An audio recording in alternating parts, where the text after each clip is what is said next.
Oke, mau ngapain? Oh, ini romantis banget, iri banget gue.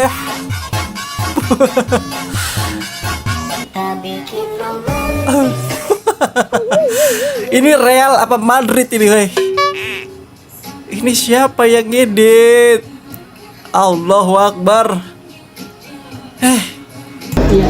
Biaya pengobatan Agus Salim tidak dapat dijamin oleh negara. Nah, sekarang udah nggak bisa pakai BPJS, terus meminta tolong ke siapa? Ke Farhat aja, Gus. Suruh dia bayarin operasinya, Gus. Ya, saya dengan Vera, yang ditempatkan di RCM untuk case-nya Bapak Agus Salim. Kami sudah clear, artinya sesuai peraturan Perpres ya, Perpres nomor 59 tahun 2024. Bahwasanya hal-hal yang tidak dijamin yaitu tadi penganiayaan, kecelakaan, tindakan terorisme dan lain-lain itu tidak dijamin oleh JKN, oleh Jaminan Kesehatan Nasional. Nah, gimana nih sekarang nih? Berarti pengobatannya cuma sampai di sini aja Bang? Bayar sendiri. Ya. Jadi udah jelas tadi kita udah diskusi dengan BPJS, dengan Humas Cipto, bahwa mereka menerangkan tidak ada biaya dari negara untuk pengobatannya Agus. Ya, karena sebagian kan netizen atau teman-teman sahabat semuanya, mereka mengatakan pakai BPJS saja, katanya Agus pakai BPJS nya, betul kan? Nah sekarang terjawab ya bahwa BPJS tidak membiayai. Makanya kenapa uang itu sangat dibutuhkan sekali ya terkait Agus. Harusnya di situ bahwa pihak yayasan itu lebih senang gembira mendengar kabar adanya kemarin Agus mulai terang, makanya percepatan karena ini menyangkut masalah orang sosial punya hati nurani, datang ke tempat Agus dan tahu tempat. Apalagi sekarang udah nggak bisa pakai BPJS juga nih Mas Agus ya. Apalagi sekarang BPJS sudah nggak bisa juga, ternyata nggak di cover Mas. BPJS juga sekarang udah nggak bisa, tapi alhamdulillah pertolongan Allah ada aja Mbak. Mas Agus sedikit ini untuk membuktikan netizen ya dirimu ini bisa melihat bayangan atau enggak, karena ini kan banyak tuduhan bisa lihat duit. Caranya dia mendapatkan penanganan medis yang terbaik karena niat baiknya itu aja udah. Betul, karena sebelah mata kanannya katanya waktu itu masih bisa diselamatkan. Jadi waktu pertama ketemu kita mikir gimana caranya untuk dibantu untuk seluruh masyarakat nih gitu. Ya. Akhirnya kita menggalang donasi. Tergeraklah banyak orang, terkumpul 1,5 M. Belum, itu waktu pertama itu 35 juta selama 2 hari dari yayasan kami. Oke. Nah setelah pertemuan kedua, saya mikir donasi 35 juta bukannya sedikit, tapi kita mikir ini masih kurang untuk operasi matanya. Jadi kita hubungilah Bang Denny Sumargo, seperti itu. Akhirnya makin banyak orang tergerak hatinya. Iya. Tapi banyak orang kecewa pada ujungnya karena disinyalir uang tersebut katanya tidak diperuntukkan khusus untuk pengobatan saja, tapi yang lainnya juga gitu ya? Betul. Jadi prioritasnya kan harusnya untuk operasi mata, tapi ini tidak dipergunakan sesuai dengan. Oke. Saya pernah melihat tayangan ini menyebutkan katanya, ya udah kan orang-orang ngasih ikhlas, itu urusan saya katanya untuk digunakan untuk apa katanya. Tapi ya urusannya juga orang menyumbang untuk apa juga begitu ya? Betul. Karena ya akad pertama kita ingin operasi matanya sesegera mungkin, karena kan dari awal dia minta operasi mata. Kok sekarang donasi terkumpul dia bilang bisa seenaknya seperti itu? Nggak bisa, itu pertanggungjawaban saya sebagai ketua yayasan. Kamu ini nggak ada menyesal nggak? Aduh ternyata kata netizen, oh ini salah nih, bantu orang ini salah. Kamu ada merasa menyesal? Enggak. Karena saya percaya segala sesuatu itu udah ketentuan Allah. Bahkan di tengah kisruh seperti ini pun Novi mesti nanya ya ke A ya? Iya betul. Ayo urus matanya gitu kan? Betul. Sampai kita hubungin, kita telepon, kita WA nggak ada respon sama sekali. Sampai kita bersurat ke rumahnya untuk, ayo ini uang udah di kita nggak ambil dan saya pastikan uangnya sampai detik ini masih ada. Gitu, tapi saya minta tolong untuk pengobatan matanya karena dia harus operasi kelopak mata. Karena di kelopak matanya sudah tidak ada. Jadi kasusnya seperti ini baru pertama kali ada yang error begini atau? Baru pertama kali. Ini baru pertama kali? Betul. Nih. Yang bikin saya kecewa, tapi singgah ya, cukup kecewa.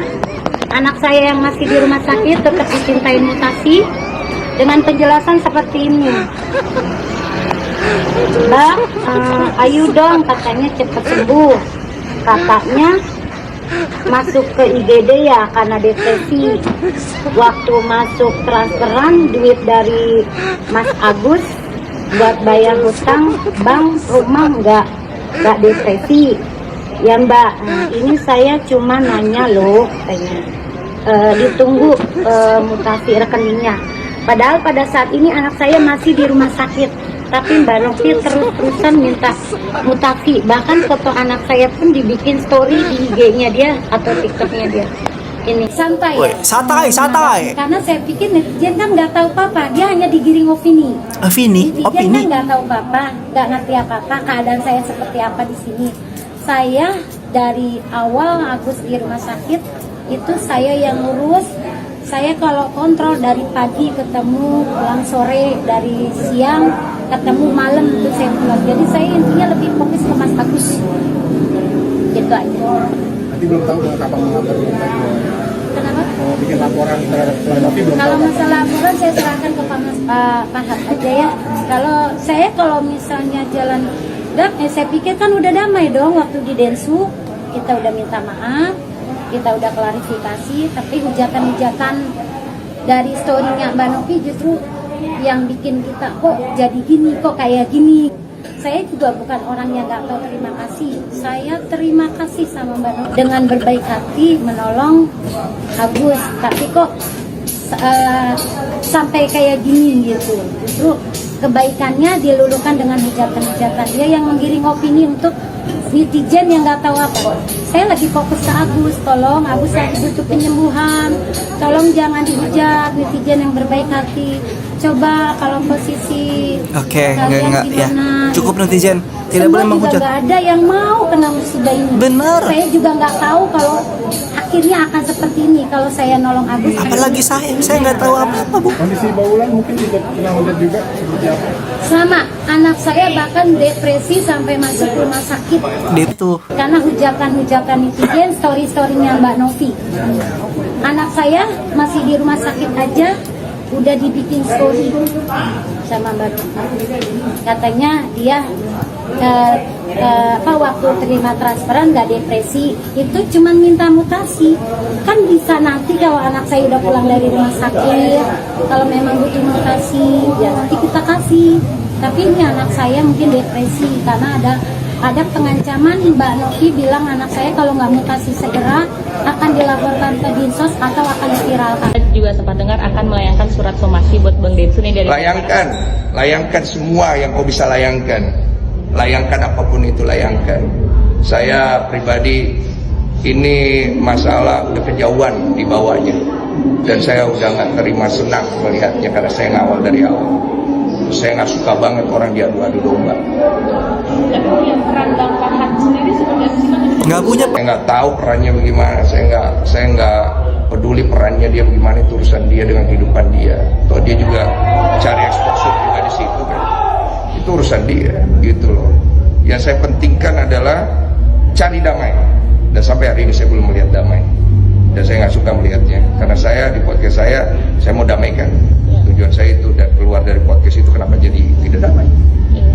Bang, mungkin setelah ini kan sudah terlalu jauh nih ya Bang ya. Dari Abang pribadi ada nggak rasa keinginan kayak pengen menyelesaikan sekali lagi di luar dari jalur hukum gitu? Sebenarnya gue males-males juga sih. Saya tuh kemarin hubungin Wawa dan keluarganya. Saya bilang, kalian ini sebenarnya maunya kemana sih? Karena masalahnya jadi terlalu kemana-mana gitu. Mereka juga bingung. Ya saya juga bingung. Saya bilang, ya sudah, kalau menurut apa yang saya pelajarin dari pengalaman saya, kondisi kayak begini, nanti kasus ini akan berjalan begitu aja, pelaporan polisi akan terjadi. Ketika trennya sudah menyepi, ya sudah terbengkalai aja.